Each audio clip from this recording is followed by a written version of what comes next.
Olá, tudo bem? Bem-vindos mais uma vez ao esboço da lição da Escola Sabatina. Estamos já na lição número 8 e o título da lição é Confiando na Bondade de Deus. Vamos falar e conversar um pouco do profeta menor Abacuque, é o tema desta semana. E para comentar esta lição está conosco mais uma vez o Dr. Reinaldo Siqueira. Ele é reitor do SALT aqui na divisão sul-americana e também ele tem um doutorado em Antigo Testamento. Bem-vindo mais uma vez. Obrigado, pastor. Vamos começar com uma oração e continuar nossa lição. Sim. Bondoso Pai está nos céus, Tu nos lembra, Senhor, que Tu és um Deus com quem nós podemos falar e conversar abertamente. E é isso que nos ensina o profeta Abacuque, entre as outras muitas lições deste livro, Senhor. Queira nos abençoar, queira nos ajudar, que nós possamos sempre Te buscar de todo o nosso coração, por Jesus. Amém. Amém. É muito fácil confiar no Senhor quando tudo anda bem, mas quando as coisas não dão certo, nós começamos a duvidar um pouco do amor de Deus. Faz uns anos atrás conheci uma senhora que me contou seu drama. Ela morava em uma casa muito bonita, tinha uma filha de 2 anos, quase 2 anos e meio, e ela se descuidou um pouco, estava nos quehaceres da casa, e quando buscou a filha, 2 anos e meio, não estava. Buscou em todos os rincones da casa e não conseguiu encontrar sua filha. Quando foi para a piscina, ficou apavorada vendo sua filha frotando aí naquela piscina que ela tinha em sua casa. Ela correu, tirou a filha da piscina, procurou reavivar, não conseguiu. Chegou ao hospital e já estava morta. E ela gritava, se desesperava. Era uma mulher cristã, uma mulher da igreja. E ela, por 3 anos, 4 anos, não conseguia aceitar aquela situação. Sofria, chorava, entrava em desespero, se autoculpava, eu não devia ter cuidado a ela, enfim, muitas coisas. Perguntas não respondidas. Até que um dia ela, me contando essa história, disse, eu deixei e parei de chorar. Uma noite ela sonhou e viu no seu sonho aí que sua filha estava já grande, crescida, e ele estava em boate, estava em aquelas coisas do mundo. E ela ficou apavorada vendo sua filha assim grande nessas situações. E depois ela acordou violentamente e disse, que isso? Que aconteceu? Mas ela entendeu que provavelmente Deus estava mostrando para ela que o futuro dela não seria como todo pai gostaria que seja. Por isso Deus levou para o descanso. Eu disse a ela, pare de chorar, porque eu sei que minha filha dormiu e eu vou ver um dia a ela, porque era uma filha de Deus. Como nós podemos nos calmar, tranquilizar em tempos de aflição?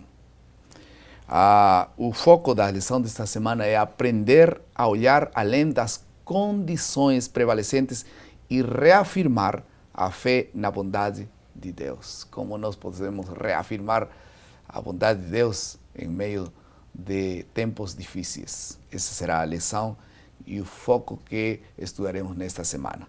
Vamos a passar à segunda parte do nosso esboço, que é a compreensão.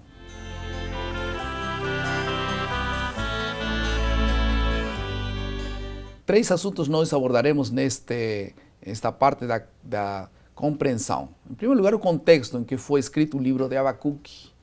Em segundo lugar, nós veremos também Deus acolhe nossas queixas.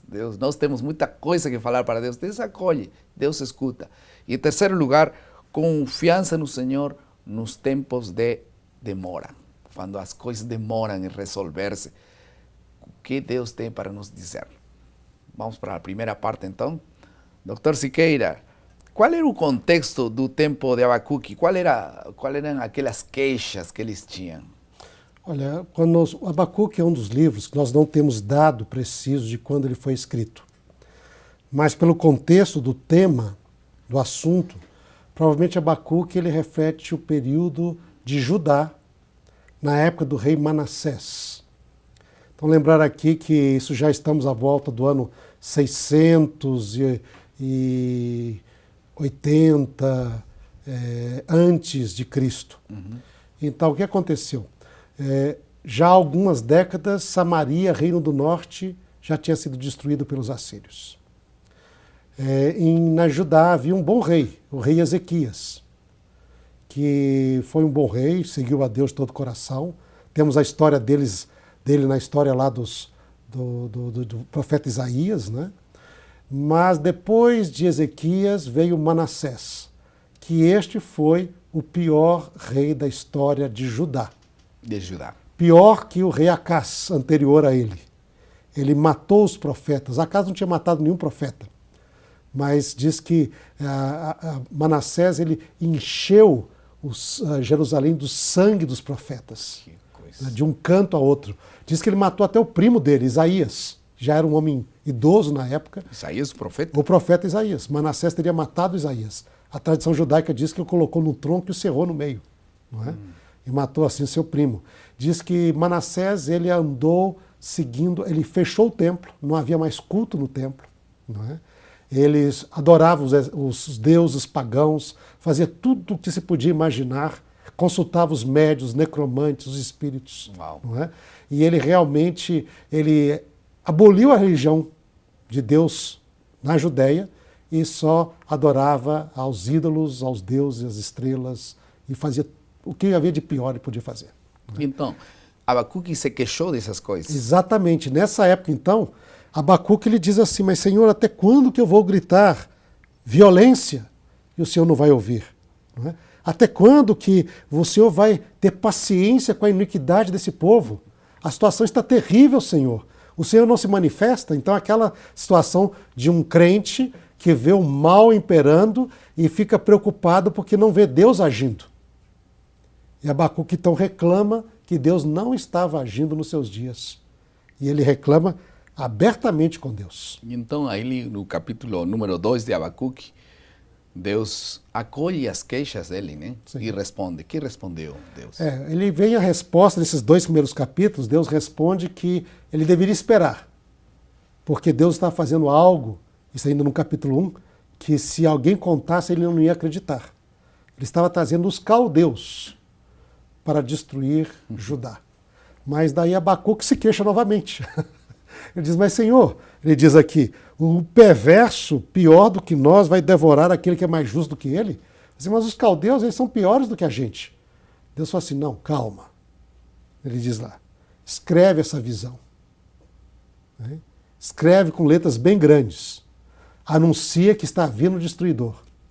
Porque quem ler e acreditar e fugir, esse será salvo.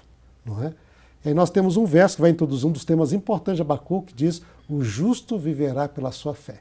Quem crer e fugir, é que nem Jesus que anunciou aos discípulos a destruição de Jerusalém, diz, vocês, quando virem aos exércitos, vocês saiam da cidade, quem crer nessa visão e fugir da cidade, esse salvará a sua alma, não é? Nesse contexto, aquele texto. Porque o justo vive pela fé, ou seja, a vida do justo é acreditar naquilo que Deus fala. E quão importante é, então, a falar com Deus abertamente e sinceramente. Nós, às vezes, guardamos coisas. Não, será que Deus vai escutar? Falemos com Deus sinceramente. Abramos nosso coração. Coloquemos nas mãos de Deus tudo aquilo que está em nosso coração. A pergunta 3, que seria em relação à confiança no Senhor em tempos de demora. Como podemos evitar um sentimento de desânimo quando o Senhor demora em responder algumas orações? É interessante que o Abacuque ele termina, é um livro bem curtinho, são 3 capítulos.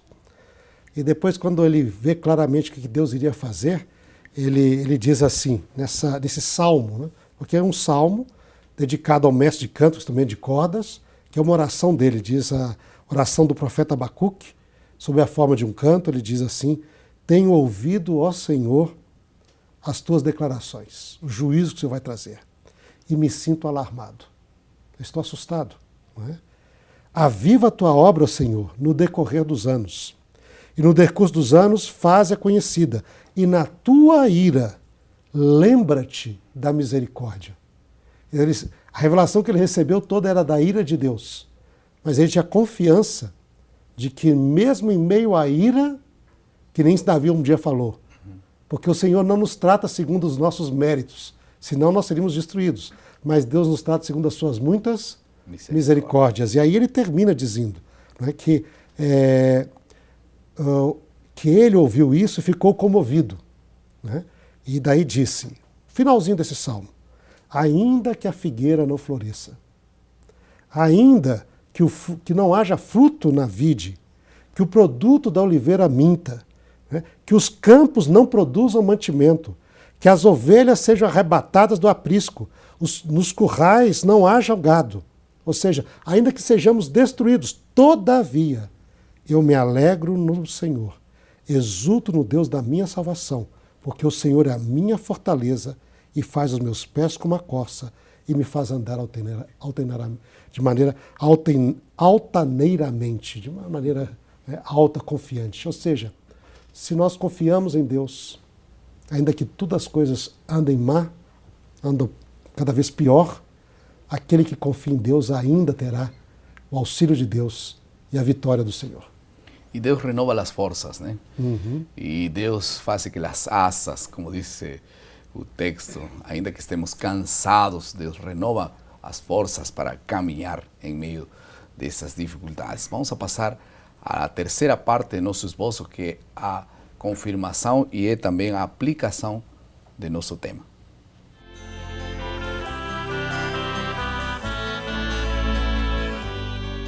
Como podemos nós nos comunicar com Deus? É muito bom escutar como Abacuque se comunicava com Deus de uma maneira fluida. Algumas pessoas falam, Deus não me ouve. Eles querem escutar a voz audível de Deus, eles querem enxergar Deus. Mas Deus se manifesta de diferentes maneiras. Ele quer se comunicar com nós e nós precisamos nos comunicar com Deus.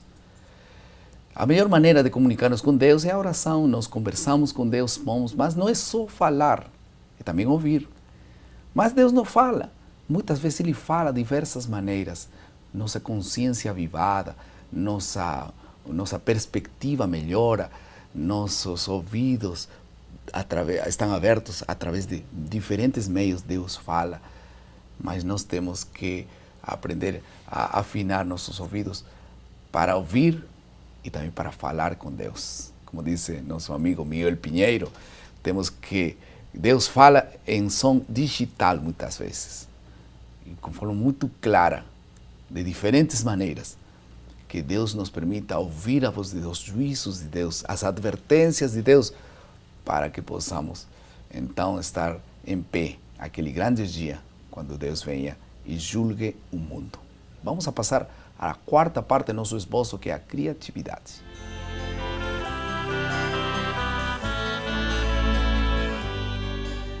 Vamos orar nesta semana por pessoas que estão aflitas por algumas razões e que não têm respostas para suas perguntas. Em nosso redor tem muita gente sem esperança. Para eles, tudo o que eles esperavam acabou. Esperavam ter um melhor emprego, não tem mais. E geralmente as pessoas estão esperando algo. Não estão esperando alguém. Enquanto nossa esperança está basada em alguém, em muitos deles estão esperando alguma coisa, curar de uma ferida, sair dessa dívida, ter um emprego melhor. São esperanças de algumas coisas. Quando nós esperamos não algumas coisas, esperamos alguém. Por isso diz a palavra de Deus que bem-aventurado que confia em Deus, não é que confia nas coisas. Por isso nós precisamos confiar mais em Deus. Mas esta semana nós queremos orar por alguma pessoa que colocou sua confiança nas pessoas, foi desapontada, está desapontado do médico, enfim, mas está guardando alguma coisa a mais. Qual é a esperança? Não são coisas de Deus. Por que não nos aproximamos dessas pessoas? Estão, às vezes, nos hospitais. Eles não vão vir para nós. Nós temos que sair para buscá-los. O vizinho que está ao teu lado. Você nem sabe o que está acontecendo, mas podemos ir a visitar a ele, as pessoas que estão no hospital, as pessoas que estão ali nos lugares como os albergues de anciãos, enfim. Vamos buscar essas pessoas, fazer uma oração e dizer com palavras, como Abacuque, há uma esperança. Como Deus queria falar para esse povo, apesar de tudo, Deus tem uma esperança e possamos esperar no Senhor. Vamos orar? Querido Pai, mais uma vez, muito obrigado. E que o Senhor nos use mais uma vez como instrumentos, como usaste no passado, Abacuque. O Senhor nos use hoje para poder apresentar um Deus de esperança, pronto para perdoar e curar as feridas. Em tuas mãos colocamos nossas vidas mais uma vez. No nome de Jesus. Amém. Amém.